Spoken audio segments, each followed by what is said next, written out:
और अब वक्त है श्रोताओं किसान की बात कार्यक्रम का।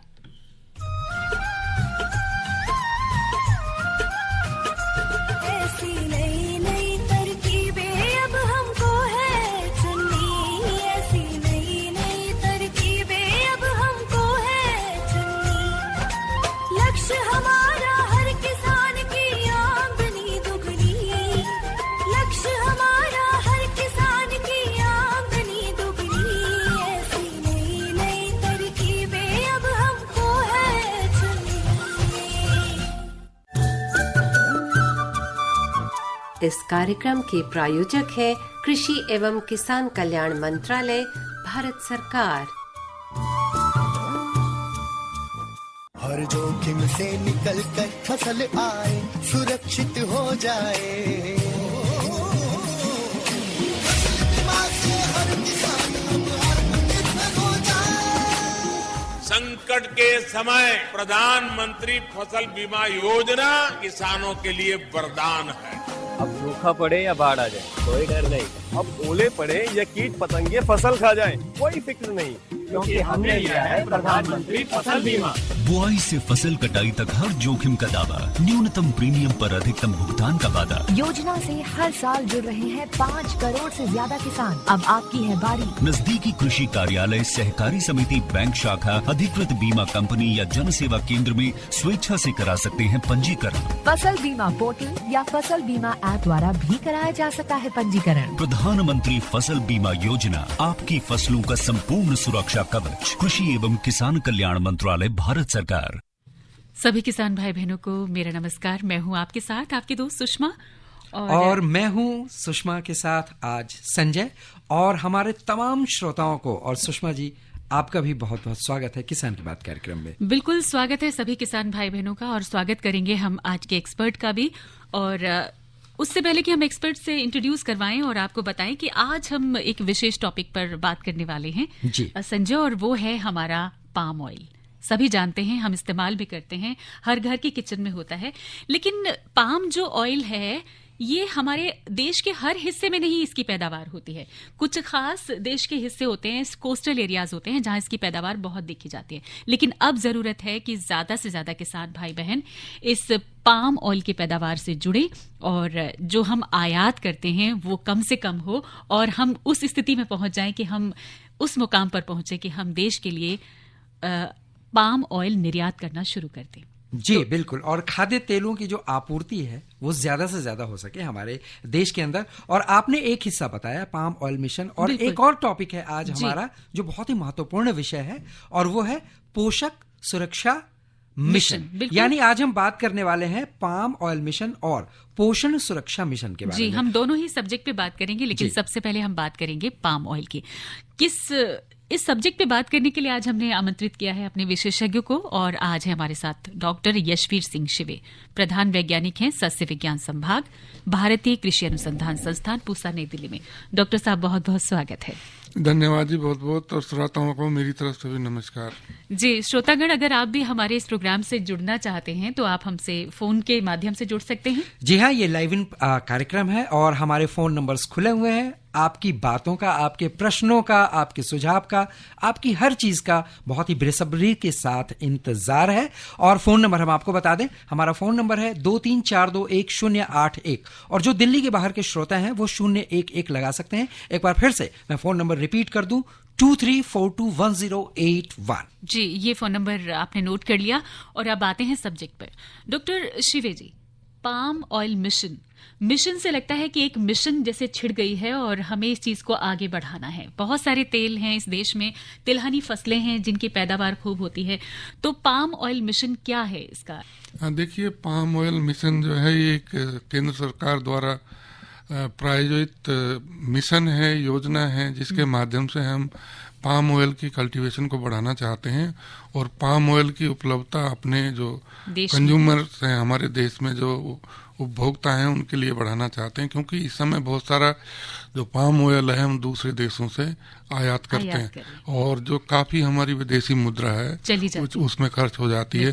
तो भारत सरकार ने जो है इस योजना को 11,000 40 करोड़ रुपए के इन्वेस्टमेंट से शुरू किया है जी। और इसमें ये बात ध्यान रखने की है कि क्योंकि इसमें कुछ जो है केंद्र सरकार का जो है सहयोग होगा, जिसका टोटल योजना जो है 11,040 करोड़ रुपए की है और इसमें कुछ भागीदारी जो है स्टेट गवर्नमेंट की होगी जी। और इस मिशन को विशेषकर टारगेट किया गया है नॉर्थ ईस्टर्न रीजन्स, जो हमारे जैसे हमारा असम, मेघालय, अरुणाचल प्रदेश है, सिक्किम है, मणिपुर है, ये सारे स्टेट को लेके, और इसके साथ साथ जो अंडमान निकोबार, वहाँ पे भी इसका काफी कल्टीवेशन होती है और कुछ क्षेत्रों में यहाँ गोवा वगैरह में भी और केरल के भी तटवर्ती हिस्से जो उनमें काफी होती है। लेकिन टारगेट इस वजह से किया गया है क्योंकि हमको जो है हर चीज में आत्मनिर्भर बनना है और खाद्यान्न की जो है विशेषकर खाद्यान्न तेल जो है हम बहुत सारा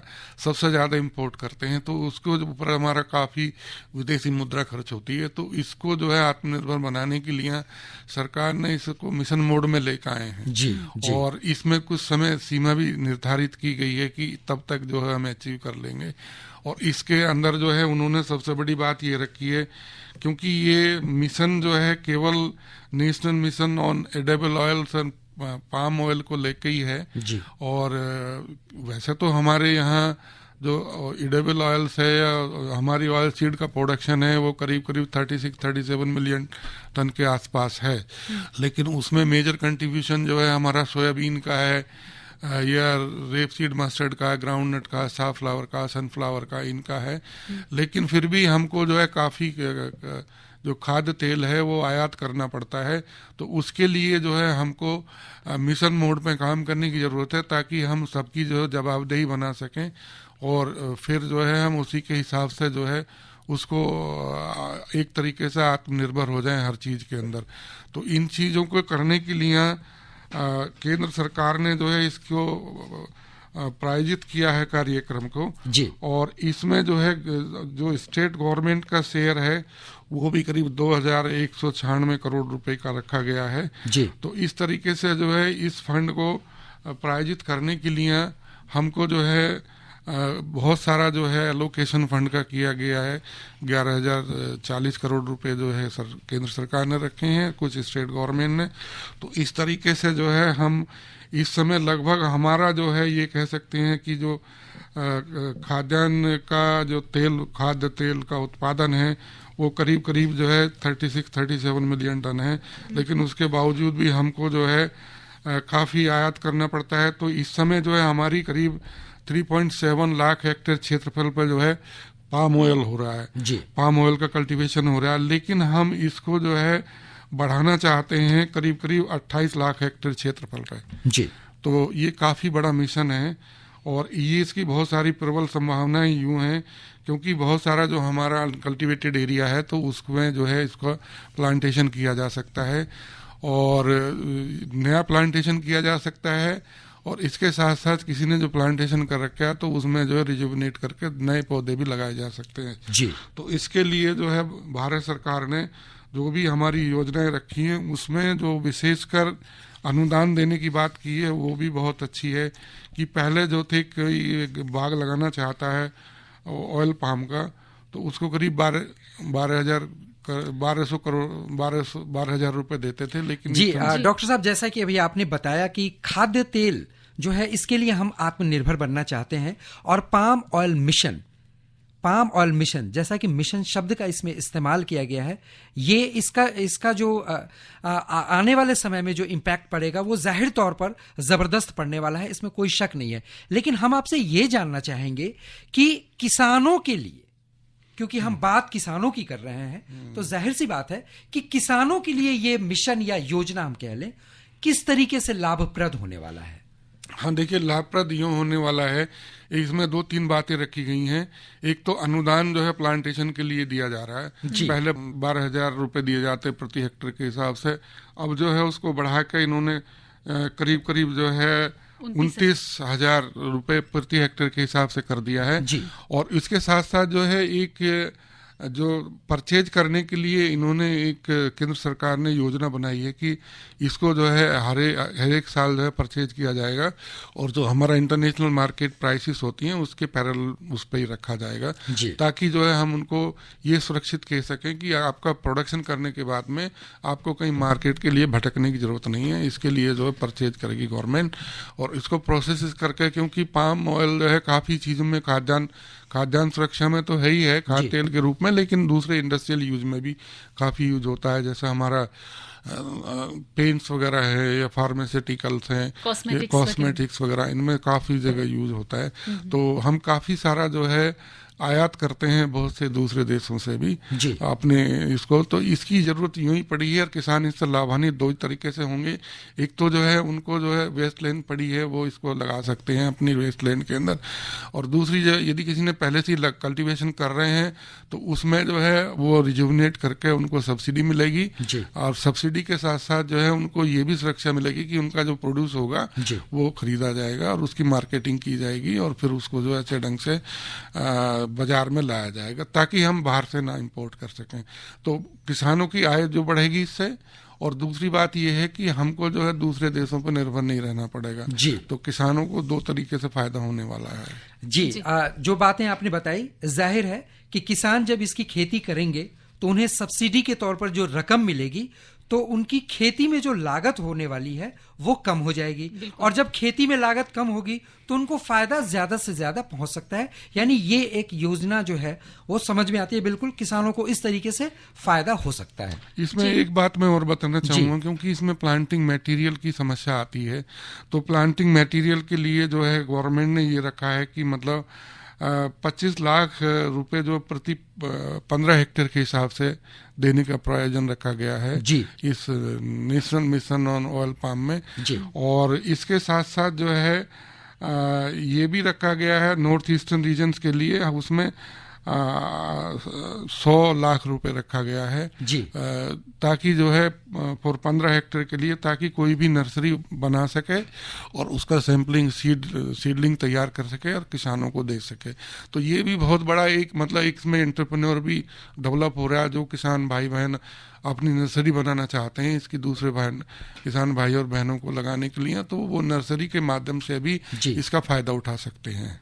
तो ये भी एक फायदा है किसानों को। डॉक्टर साहब, पाम ऑयल मिशन बहुत ज्यादा पुराना नहीं है और हम अपने कार्यक्रम के माध्यम से अपने श्रोताओं को ये जरूर बताना चाहेंगे कि इसके जरिए जो भी श्रोता हमें सुन रहे हैं, हमारे किसान मित्र जो भी सुन रहे हैं, वो खुद को लाभान्वित कर सकते हैं, अपनी आय दोगुनी कर सकते हैं। जो हमारे भारत सरकार की योजना भी है कि किसानों की आय दोगुनी होनी चाहिए। डॉक्टर साहब, आपसे ये जानना चाहेंगे कि पाम ऑयल मिशन योजना के लाभ के लिए अगर कोई किसान चाहे कि हमें इससे लाभ हो तो उसको क्या करना पड़ेगा, वो कहाँ जाए ताकि उसको बिल्कुल सही और सटीक जानकारी प्राप्त हो सके? हाँ, देखिए, इसका जो हमारा कोई भी मिशन होता है, कोई भी योजनाएं होती हैं, केंद्र सरकार तो उनको प्रायोजित करती है, लेकिन एग्रीकल्चर जो सब्जेक्ट होता है स्टेट का होता है। तो स्टेट का जो भी उनका डेवलपमेंटल एजेंसीज हैं, डिस्ट्रिक्ट एग्रीकल्चर ऑफिसर है, डिस्ट्रिक्ट हॉर्टिकल्चर ऑफिसर है, या स्पेशल ड्यूटी ऑन मिशन पे भी कुछ को रखते हैं, तो उनसे जाकर वो संपर्क कर सकते हैं। विशेषकर जो डिस्ट्रिक्ट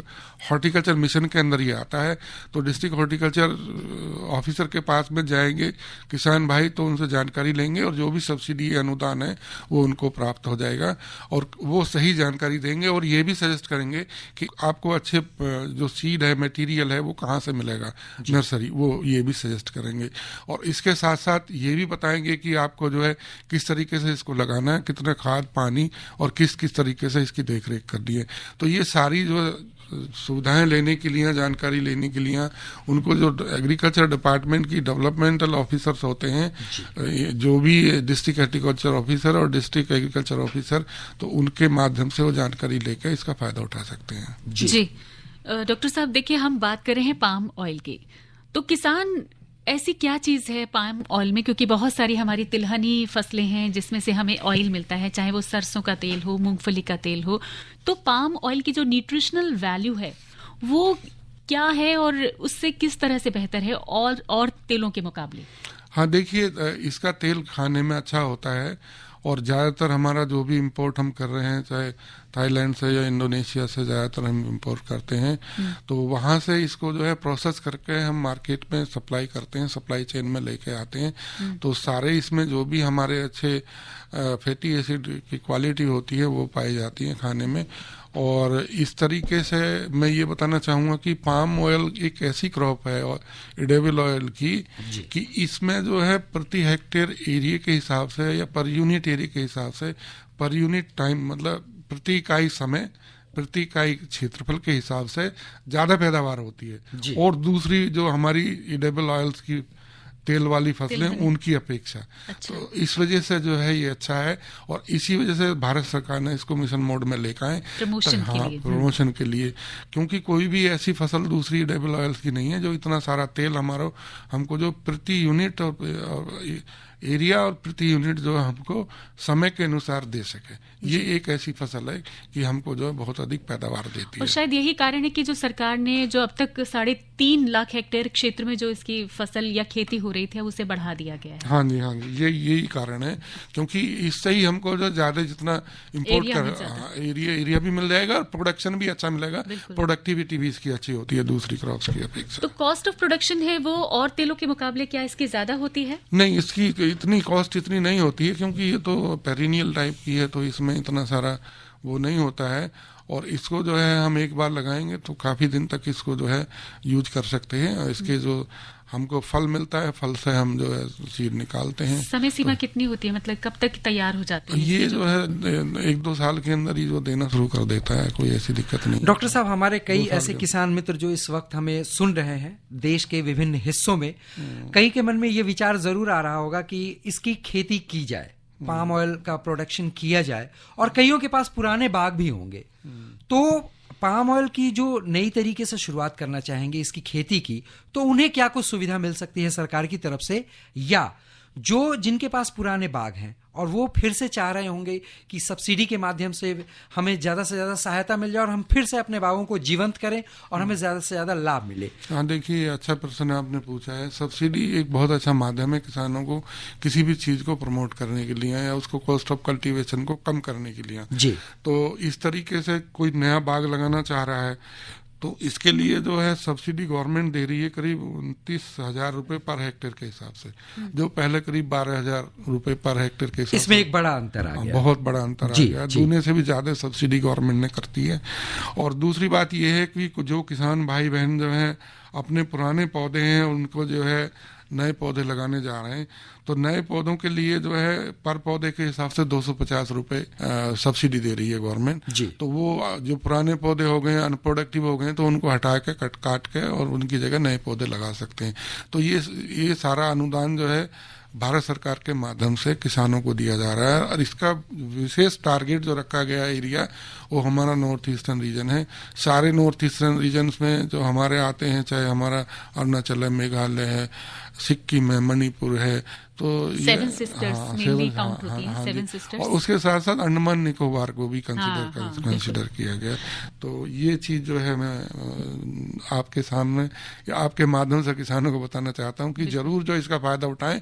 और ये बहुत ही रिम्यूनरेटिव क्रॉप है, इसको जरूर लगाएं। अपने जो वेस्ट लैंड पड़ा है या जो भी खेत खाली पड़ा है, और सरकार ये भी चाह रही है कि मतलब जो हमारी सरकारी जमीन है उस पर भी इसको प्रमोट किया जा रहा है, उस पर भी लगाया जा रहा है। क्योंकि जैसे मतलब रेलवे लाइन है इसके आसपास जो है, या हमारे जो है ट्रांसपोर्ट कम्युनिकेशन के जो रोड्स वगैरह उनके आसपास भी जो खाली खेत पड़े हैं, खाली जगह पड़ी है, उनके वहाँ भी काफी लगाने का प्रमोशन किया जा रहा है सरकार के माध्यम से भी, सरकारी जमीन पे भी, और जो किसान लगाना चाहते हैं उनके लिए। दोनों फायदे इससे हमारा प्रोडक्शन तो होगा ही, ब्यूटिफिकेशन भी हो जाता है, सौंदर्यकरण भी होता है, लंबे समय में हमारा कार्बन सिक्वेस्ट्रेशन भी होता है। क्योंकि ये एक ऐसी फसल है पेरिनियल है, तो इसमें जो कार्बन सिक्वेस्ट्रेशन भी काफी जो होता है हमारा। जो कार्बन सिक्वेस्ट्रेशन का मतलब ये है जो वातावरण में आ रही कार्बन डाइऑक्साइड है वो जो है पौधे के रूप में आ जाती है। तो इस तरीके से जो विन विन सिचुएशन है फार्मर्स के लिए भी, इन्वायरमेंट के लिए भी, और हमारी जो है जो हम खाद्य तेल बाहर से मंगाते हैं उस पर ना डिपेंड होकर अपनी आत्मनिर्भर बनने, यानी देश की अर्थव्यवस्था के लिए भी। हाँ जी, हाँ जी, आत्मनिर्भर भारत। डॉक्टर साहब, आपने बताया कि जो सब्सिडी होती है वो अलग अलग है, यानी पूर्वोत्तर राज्य और अंडमान निकोबार जो द्वीप समूह है, इस एरिया में अगर किसान इसकी पाम की खेती कर रहे हैं तो उसकी सब्सिडी का अमाउंट अलग होगा पर हेक्टेयर के हिसाब से, और अन्य जगहों पर अलग होता है। तो यानी जो गवर्नमेंट है हमारी वो प्रमोट कर रही है ज्यादातर नॉर्थ ईस्टर्न एरिया। हाँ, जैसे अंडमान के लिए मैंने बताया, कोई नर्सरी लगाना चाहता है तो उसको जो 100 लाख रुपए दिए जाएंगे, 100 लाख रुपए दिए जाएंगे 15 एकड़ नर्सरी, 15 हेक्टेयर नर्सरी तैयार करने के लिए। 80 से लेके 100 लाख, 1 करोड़ तक। हाँ, 100 करोड़ अंडमान निकोबार। और नॉर्थ ईस्ट में जो है 80 लाख रुपए दिए जाएंगे। तो इस तरीके से जो है सब्सिडी भी वेरी कर रही है, क्योंकि वहाँ थोड़ी हार्डशिप भी है अंडमान निकोबार में, तो उस तरीके से प्रमोट किया जा सकता है उसको। लेकिन वहाँ बहुत ज्यादा पोटेंशियल है इसका उगाने के लिए। जी डॉक्टर साहब, हम बात कर रहे हैं किसान भाइयों, हम पाम ऑयल मिशन जो कि एक सरकार का मिशन है, और सभी एरियाज जहां पर ये पाम ऑयल की पैदावार होती है वहां सरकार भी अपना पूरा अनुदान राशि भी दे रही है, सहयोग कर रही है, बढ़ावा दे रही है किसानों को, ताकि ज्यादा से ज्यादा पाम ऑयल का उत्पादन हो और हमारा जो देश भारत है वो आत्मनिर्भर बने। डॉक्टर साहब, एक छोटा सा हम ब्रेक लेते हैं और उसके बाद फिर दोबारा चर्चा करते हैं। हम अगले सब्जेक्ट पर भी चर्चा करेंगे जो कि पोषण को लेकर है हमारा अगला सब्जेक्ट। किसान मान धन योजना, मिलेगा पेंशन का सहारा, कृषक ना होगा बेसहारा, जुड़ेगा खुशियों से नाता, कटेगा सुख से बुढ़ापा, सुरक्षित होगा अन्नदाता, सुरक्षित होगा अन्नदाता। प्रधानमंत्री किसान मान धन योजना से लघु सीमांत किसानों का भविष्य होगा सुरक्षित, और 60 वर्ष की आयु से 3000 रूपए मासिक पेंशन होगी सुनिश्चित। 55 रूपए से 200 रूपए की मासिक किश्त देकर प्रवेश कर सकते हैं। 18 से 40 वर्ष तक के किसान इस अंशदायक योजना में सरकार देगी बराबर का योगदान। सभी किसान भाई बहन इस योजना के लाभ के लिए जन सेवा केंद्र में जाएं और अपना निःशुल्क नामांकन कराएं। प्रधानमंत्री किसान मान धन योजना, अन्नदाता के परिश्रम को संबल, पेंशन से सुरक्षित उनका कर। कृषि एवं किसान कल्याण मंत्रालय, भारत सरकार द्वारा जनहित में जारी। अरे क्या कर रहा है? इधर इधर इधर, हम बोल रहे हैं तेरे बीजू का। उतला बोल रहा है? पक्षियों से तो हम खेत को बचा लेते हैं, पर इन घातक रसायनों से कैसे बचाएं? मतलब? देख बेटा, तू जो ये अंधाधुंध रसायन मिलाता है ना, मिट्टी की सेहत बिगड़ने लगी है, और जब माटी ही कमजोर पड़ जाएगी तो उपज कैसे सेहतमंद होगी? अरे पहले ऐसा नहीं था, पूछना अपने बड़े बुजुर्गों से, कैसे फसल लहलहाती थी, शुद्धता झलकती थी। हाँ, माटी भी तंदुरुस्त और लोग भी। अब पहली वाली बात कहाँ? पर अब तो सभी डाले हैं। सब नहीं, आज भी लाखों जागरूक किसान परंपरागत विधि से फसल उगा रहे हैं, खर्चा कम और उपज की कीमत भी बेहतर पा रहे हैं। सच है? रे बेटे, एक्सपीरियंस से बता रहे हैं, धूप में बाल सफेद नहीं किए हैं। हाँ। ठीक है भाई, मैं भी आज से जैविक खेती शुरू करूंगा। माटी से प्रेम की परंपरा है, परंपरागत खेती। ब्रेक के बाद स्वागत है, किसान की बात कार्यक्रम आप सुन रहे हैं। मैं हूं सुषमा, मेरे साथ हैं संजय, और हमारे साथ डॉक्टर यशवीर सिंह शिवे हैं जो कि प्रधान वैज्ञानिक सस्य विज्ञान संभाग, भारतीय कृषि अनुसंधान संस्थान, पूसा, नई दिल्ली में मौजूद हैं। और डॉक्टर साहब, हमने पाम ऑयल के ऊपर बात की और अब अगले सब्जेक्ट पर भी आ जाते हैं जो कि हमारा है पोषण सुरक्षा मिशन। तो पोषण सुरक्षा मिशन जो कि एक बहुत ही जरूरी सब्जेक्ट है, हम देश का हर नागरिक को एक उचित आहार मिले, उसका पोषण हो भरपूर, तो ये इसमें सरकार का क्या मिशन है? देखिए, ये मिशन इस चीज को लेकर है क्योंकि कुपोषण की दोनों जगह हमारे यहाँ प्रबल संभावनाएं हैं, रूरल एरिया में भी और हमारे ग्रामीण और शहरी क्षेत्र में भी। जी। तो रूरल एरिया में, ग्रामीण क्षेत्र में तो प्रबल संभावना ये है क्योंकि वहाँ पे जो है उपलब्धता नहीं है या इतनी जागरूकता भी नहीं, और दूसरे जो है डाइवर्सिटी नहीं है वहाँ पे फूड की। जो और शहरों में जो ज्यादा खाने से लोग वाग जो है फैटी हो जाते हैं या उनको दूसरी तरह की प्रॉब्लम हो जाती है। तो ये कुपोषण जो दोनों तरीके से बुरा है, अधिकता भी और कमी भी। तो यदि हमारे जो दैनिक जीवन में जो हमको प्रोटीन है, कार्बोहाइड्रेट है, मिनरल्स है, विटामिन है, फैट है, ये एंटीऑक्सीडेंट है, ये प्रचुर मात्रा में ना मिले हमारी रिक्वायरमेंट के अनुसार तो हम कुपोषण के शिकार हो जाते हैं। और विशेषकर इसमें जो है प्रोटीन जो है बहुत बड़ा एक कुपोषण है, और उसके साथ साथ मिनरल जैसे हमारे जिंक है, जिंक की आयरन तत्व की बहुत कमी है, लौह तत्व बोलते हैं जिसको। तो ये सारे जो है मतलब, या किसी को जरूरत के अनुसार जो है फैट न मिलना, तो ये सारी चीजें कुपोषण की संज्ञा में आते हैं। तो इनको जो है हमें दोनों तरीके से समझने की जरूरत है कि हमारी सरकार का ये ध्येय है, और सरकार ये चाहती है कि हर एक आदमी को, जैसे मतलब पब्लिक डिस्ट्रीब्यूशन सिस्टम में खाद्यान्न सुरक्षा तो दे दी है, इसके साथ साथ जो है हमको जो है हम जो हमारी न्यूट्रिशनल रिक्वायरमेंट है, हमारी न्यूट्रिशनल सिक्योरिटी भी हो। तो वो जो सरकार जो है ये मिशन लेकर चली है कि हर एक आदमी को, हर एक जो भी ग्रामीण क्षेत्र में पढ़ने जाने वाला बच्चा है, या स्कूल जाने वाला बच्चा है, या साथ साथ कोई काम करने वाला है, मजदूरी करने वाला है, सबको जो है इतना सुरक्षित खाद्यान्न पदार्थ मिले जिससे कि ताकि उनकी प्रोटीन की रिक्वायरमेंट हो जाए, फैट की रिक्वायरमेंट हो जाए, मिनरल्स की, एंटीऑक्सीडेंट की और वसा की। तो ये योजना है भारत सरकार की पोषण सुरक्षा। और इसके जो है विभिन्न पहलू हैं, जैसे मैं बताना चाहूंगा कि मतलब मिड डे मील एक इनका प्रोग्राम कि क्या कदम उठा रही है सरकार, जैसे मिड डे मील है, या उसके साथ साथ जो है हमारा आंगनवाड़ी का प्रोग्राम है। तो इनके माध्यम से जो है बच्चों को जो खाद्य अच्छा प्रोवाइड कराना जब मिड डे मील में, और विशेषकर पहले जो था ये ध्यान रखा गया था कि मतलब पहले जो था खाद्यान्न केवल उपलब्ध कराया जाता था, लेकिन जो पोषण नहीं था वो ध्यान में नहीं रखा गया था।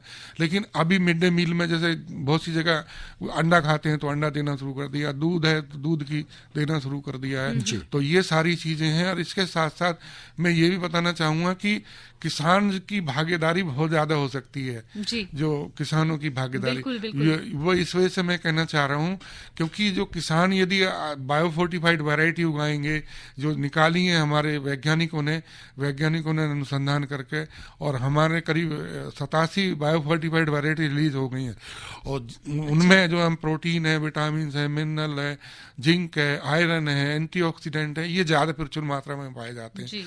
तो वो यदि उगाएंगे तो वो जो हमारे फूड चेन में आएंगे, और वो जो है जो फिर हमारी किचन तक पहुंचेगा, और जो भी उसे खाएगा तो वो जो है स्वस्थ रहेगा, किसी तरीके से कुपोषण का शिकार नहीं होगा। तो इस चीज को ध्यान रखने की जरूरत है। और इसके साथ साथ मैं ये भी बताना चाहूंगा कि जैसे भारत सरकार ने जो है एक फोर्टिफाइड आयरन 100 डिस्ट्रिक्ट में जो है इम्प्लीमेंट करने की कोशिश की है, जहां पे जो है ये योजना जो है आयरन को जो है फोर्टिफाइड करके, यानी कि आयरन को मिक्स करके और राइस के अंदर जो है वो दिया जाएगा। तो ये भी एक कदम है भारत सरकार का कि फोर्टिफाइड राइस उपलब्ध कराना, आयरन फोर्टिफाइड राइस उपलब्ध कराना कंज्यूमर्स के लिए पब्लिक डिस्ट्रीब्यूशन सिस्टम में। तो खाद्यान्न सुरक्षा के साथ साथ हमारी पोषण सुरक्षा भी बहुत जरूरी है, और इसमें वैज्ञानिकों का रोल भी हो सकता है, इसमें जो अनुसंधान का रोल हो सकता है, इसमें जो है किसानों का रोल भी हो सकता है, इसमें कंज्यूमर्स का भी रोल हो सकता है। उदाहरण के लिए जैसे मैं बताना चाहूँ, यदि बहुत से किसान भाई और बहन जो है जैसे धान हर एक चावल है, व्हाइट राइस कर्नल ना खा के यदि वो ब्राउन राइस कर्नल खाएंगे तो उसमें जो है एलुमिनियम लेयर लगी होती है, और उसमें जो मिनरल सारे जो भी होते हैं, जिंक है, मैग्नीज है, कॉपर आयरन है, वो प्रचुर मात्रा में पाए जाते हैं। तो कंज्यूमर्स को भी, जो उपभोक्ताओं की भी भागीदारी इसमें सुनिश्चित होनी चाहिए कि वो भी इस चीज का ध्यान रखें कि हम बहुत ज्यादा ना पकाएं किसी भोजन को, और या कच्चा ना रह जाए, ये सारी चीजें, क्योंकि बायो अवेलेबिलिटी भी डिपेंड करती है जो हम खाते हैं उसके न्यूट्रिएंट की, कि हमको उसको प्रॉपरली जो है कुक करके खाएं तो ज्यादा अच्छा रहता है। डॉक्टर साहब, बहुत जल्दी में जानना चाहेंगे कि ज्यादा से ज्यादा पोषक तत्व तो हमें किसी फसल से मिले, क्या हमारे वैज्ञानिक, देश के कृषि वैज्ञानिक हैं, वो इस दिशा में काम कर रहे हैं? हम बिल्कुल काम कर रहे हैं, और हमारे यहाँ ICAR ने एक बुलेटिन भी निकाली है जिसमें जो है करीब जो है 87 बायोफोर्टिफाइड वैरायटी, चाहे वो धान की है, चाहे गेहूं की है, चाहे चने की है, मटर की है, मसूर की है, या हमारी जो है और दूसरी वेजिटेबल्स की है, मक्का की है, ये सारी किस्में निकाली। इवन जो है रेपसीड मस्टर्ड की, लो एसिड की 2-3 किस्में निकाली गई हैं। पूसा मस्टर्ड 30 है, पूसा मस्टर्ड 31 है और पूसा मस्टर्ड 32 है, ये किस्में जिनमें यूरिक एसिड कम होता है और ये खाने में बहुत अच्छी होती है। इसी तरीके से जो है प्रोटीन, हाई प्रोटीन की जो है हमारी गेहूं की या जिंक की हाई प्रोटीन की, जैसे WB02 हमारी गेहूं की है, ये हाई जिंक मिलता है, इसमें करीब 42 ppm जिंक मिलता है। और इसके साथ साथ जो है हमारी DRR धान 45 है, DRR धान 48 है, 49 है, ये जो है इनमें हाई जिंक मिलता है। कॉमन जो धान है उसके अंदर जो है करीब 12 से 14 या 16 ppm जिंक मिलता है, लेकिन इन वैरायटीज में जो मैंने 3 वैरायटी बताई हैं इनमें जो है करीब 22 ppm जिंक मिलता है। तो ये सारे अनुसंधान के कार्य हो रहे हैं और जो है किसानों को उपलब्ध कराई जा रही है इनके बीज जो है। बिल्कुल, और उम्मीद भी करते हैं कि जो इतने अनुसंधान का जो फायदा है हमारे किसान भाई बहन जरूर उठाएंगे और देश के लिए पोषण युक्त जो फसल है वो उत्पादन करने में अपना पूरा सहयोग करेंगे, उनका योगदान रहेगा। और हम सब खूब खाएं और खूब स्वस्थ रहें। इसी उम्मीद के साथ डॉक्टर शिवे जी आपका भी बहुत बहुत धन्यवाद, आप शामिल हुए। धन्यवाद। और बहुत अच्छे से विस्तार से चर्चा हुई आज के दोनों विषयों पर जी। तो किसान भाई जुड़े रहिए FM गोल्ड के साथ 100.1 मेगाहर्ट्ज पर। मैं सुषमा और मेरे साथ संजय इजाजत लेते हैं आपसे। नमस्कार। इस कार्यक्रम के प्रायोजक थे कृषि एवं किसान कल्याण मंत्रालय, भारत सरकार।